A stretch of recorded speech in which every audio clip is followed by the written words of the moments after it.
Hello, all glory to Jesus Christ, the King of Kings and the Lord of Lords. So, what have I talked about so far? I've talked about QAnon, and what's going on. What's going on with Q? Well, I've showed you the similarities between QAnon and the Q posts and the ideology behind QAnon, and Luciferianism and Luciferian ideas and satanic ideas. I've showed you the links between Donald Trump and the connections between him and the world. So he's sort of connected into the world. And I've tried to show you what's going on. Tried to prove my claim, my thesis that Q and QAnon, the Q people, that it's a Luciferian cult that's opposed to Christianity, and it's how the New World Order comes in. And I've tried to prove that with the information I've put out, but it's a difficult thing to do because it's quite a tangled web, and to go into all of the details and to prove in intimate detail every single thing. I mean, you're getting involved in every single thing in the entire world, because I think this is how the New World Order comes in, or in Christian terms, I think this is how the Antichrist comes in. I think we're very close to the end, and I guess that's the other thing I've tried to show is that Q is not Christian. And the very first video on this channel, I did a comparison between the Q posts and the Bible. And it should be obvious if you're a Christian and you've read the Bible that Q is not a godly thing. It should be obvious. But anyway, so I've showed you the similarity between Obama and what he says and what the Q movement says. Basically, I don't know. I've tried to give you a lot of information, but I was just looking through the videos, and it's a hard thing. I mean, I realize we're close to the end. I'm just one person, and I'm doing my best to try and provide information to help you understand, because it's a difficult thing to understand what's going on, to actually understand the fullness of the Q movement and all of that stuff, because a lot of it is it's all highly censored stuff. It's a sort of isolated community, and it's hard to really get a handle on it. So I've just tried to I'm trying to figure out how to go forward, basically, because initially when I was making my videos, I just wanted to make a sort of a short summary statement that I was going to leave behind for other people who are going to be here after the rapture, I guess, because I wasn't expecting many people to be converted, or at least give a springboard for other people so that they could have a different point of view, and then they could go and do their own research. But just looking at the videos, it's so much I haven't covered, it seems, and it's a fine line between you need to do your own thinking, basically. And in the last video, I think it was the last video I put up, I talked about are you spreading the word? Are you spreading the word? Are you talking about this? Do you agree with my perspective? And are you voicing that perspective to other people? If my videos are helpful, are you showing them to other people? And it's a hard thing though, because if you're just getting into this, there's a lot of things to understand, and there's plenty of things I haven't talked about yet. So I just wanted to do a bit of a summary, I guess.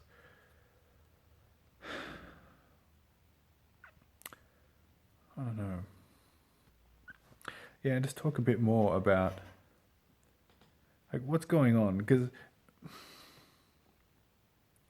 I see one thing I haven't mentioned yet is how the left side of politics, they've been really bad, right? I mean, Obama was bad for 8 years, and it seems to have been the pattern recently in politics. I mean, going back to Clinton, or maybe even before then, was it George Bush? I mean, I was young back then, and I'm Australian, so I'm only viewing things from here. But George Bush Senior, I don't know how popular he was, but then Bill Clinton wasn't very popular by the end of his run. So that's the Democratic Party.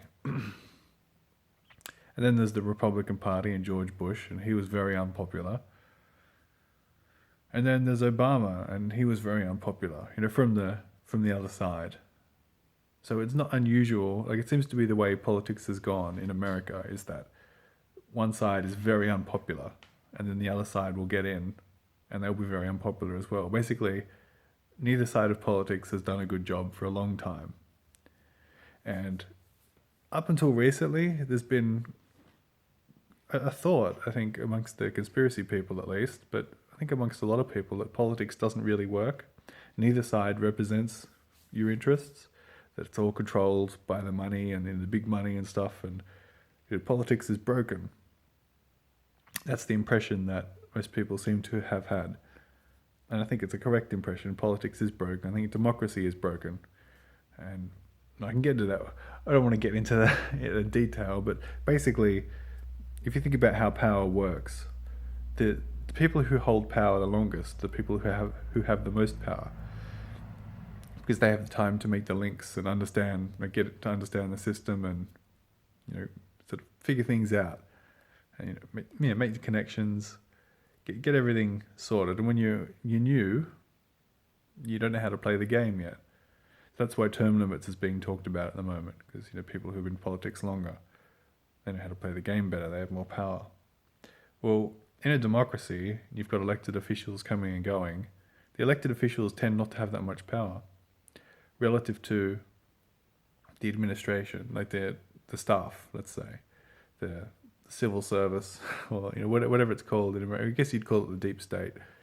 Or, the permanent administrative staff who are involved in the system and know how the system runs and sort of manage the system behind the scenes, and are in there for life.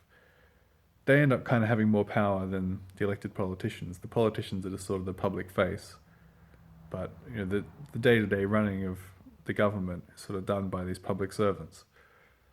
And then on top of that, you got the moneyed interests, and there's big money. The permanent institutions, which they always exist, and they have a stable leadership and a stable agenda, let's say.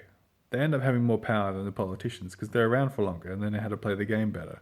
If a politician comes in and serves 4 years, well, they don't know how to play the game as well as some big bank or something that's been around for 100 years, and they've got a long-term plan. That politician that comes in and they're fresh and they don't know what's going on, they're going to be manipulated. And if they don't play the game, then all of the more powerful interests that have been in the game for longer can get rid of them, basically. They've got a variety of ways to manipulate the situation. So democracy's not good. It doesn't really work. It gives gives the public the feeling that they're involved somehow, but gives them a meaningless choice every 3 to 5 or 6 years, depending on your democracy, whichever, in your country, how it works differently in every country. And you see in democracy, it starts off generally as you've got a bunch of different people, a bunch of different parties, like a large number of different parties, different interests. But over time, alliances are made, and all the different parties coalesce, and they become smaller and smaller numbers of parties, and then you end up just basically having 2 parties by the end. That's the trend of democracy. It goes from a multitude of different ideas down to basically 2 big ones, because you want to win, and so you have to make alliances to get the majority. Over time it trends towards 2 and trends towards 1, really, which is what you have now. Essentially, you've got my argument, I think everybody's argument up until Trump came along, would be politics is broken. There's only one point of view. Both sides are controlled by the same people. I think that's generally what people thought. So yeah, I think that's still the case. And if you see, so what's happened? What's going on now with the Q movement? Like, everybody's very excited about it. They can see all the Democrats and stuff. They're doing all these bad things. Hillary Clinton did bad things. Broke the law in all these different ways. Obama did all these things, and the left now are doing all these things. The media, they're doing all these things. You might say they're setting precedents. They're pushing the boundary of what is acceptable. Because there was an understanding in the past of what you should and shouldn't do, And the left are pushing that boundary way out. Way out. And the people, like the general public on the left, they are somewhat to blame for this because they're following along with the leaders who are becoming more and more extreme. But what's going on with the left? Well, they're setting precedents, aren't they? In a whole lot of different ways. So if you want, let's say that it was the case in the past that both sides of politics were controlled. And I've showed you that Trump is part of the system. So he's involved in whatever this socio-political, economic stranglehold that the cabal have had on America and the entire world, for hundreds or thousands of years, depending on your point of view. What would you do if you wanted to implement change? I mean, you can manufacture what you want, right? So what I would do, is I would get one side of politics to become extreme and, set all these precedents of these bad things that, they're obviously bad. And then I get the other side of politics to come in as the savior and sort of do those same things, but from the other perspective. Break all the rules, have the military take over the country and arrest a whole bunch of people. You can't just do that without first setting it up. You need a cause, and you need to show to everybody. You need everybody to understand that it's justified, right? So you need one side to become so outrageously bad and so outrageously evil and break so many laws, and you need it to become obvious for so many people because it's a democracy, right? So you need the people to want the institution of. You have to want the people. Have to get the people to a state where they want the military to come in, and they want all the things that the Q movement is demanding. And so that's basically what I think is happening. And that's not like there are bad things going on. This is why it's difficult to explain. Yeah, there are bad things, and I believe there is human trafficking going on, and pedophilia, and all sorts of awful things. There's so many awful things going on. That is happening. But my point is that it's just all controlled, both the left and the right side of politics. There's no difference. It's all just a show, as Q has said. It's a show. Enjoy the show. It's been a show the entire time. I don't think it's any coincidence that the left are the people who are misbehaving. Because who are on the left? All the actors. All the entertainers are on the left. So you've got all these entertainers and they're coming out. And they have the popular support of all the left, but they're good actors. What makes a good movie? Great actors. You've got a bunch of actors manufacturing a situation, just as they have been forever. They've been manipulating you forever. They've been presenting you with a false narrative forever. And they're still doing it. They're still manipulating you. This is how the New World Order comes in. Anyway, I'm reiterating myself. I'm going over things again and again. But I just thought I needed to do a brief summary, because the next thing I would like to do is go into the Q movement itself. And because I've talked about Q, and I've talked about a few things about Q. But now I wanted to just talk about the Q proofs and the plan to take over the world, and some of the propaganda within the Q movement, and talk about that a bit more. So I thought I just wanted to do a sort of a brief summary video, and it hasn't been a great brief summary video, but I just wanted to point out that I've talked about the links between Albert Pike and that plan, to try to show that there is a long-range plan going on, and Manly P. Hall and him talking about the symbology, and how when people realize the symbology, they'd realize the truth, and a few things. But anyway, yeah, so I don't feel like I haven't talked very well in this video, but anyway, I guess the last thing I wanted to say was, so if these videos help you, if these videos have helped you, then you should download them onto your computer. There's websites you can go to. You can download YouTube videos. You can just search for it, because they may come offline We don't know what's going to happen in the future. And if you feel like the videos would be helpful to others, then you should share them.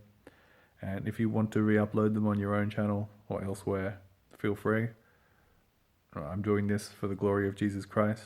I'm trying to make people aware of the lies that are being told to them about Q, because it's all a distraction. I mean, all this, you'll notice every day there's new news, things to follow, there's things to investigate and go into. And that's why it's a fine line for me talking about it, trying to say, you need to do your own research and here's some stuff. But at the same time, you should be reading the Bible, something I should be doing more as well. You should be staying close to Jesus, because Jesus is the way, the truth, and the life. And I don't think we have very long. So I mean, that should be your priority. But if there's other people who are following Q and who are really deeply into it, and you feel like these videos that I'm making would help those people to understand the truth, if you feel that, then you should share them.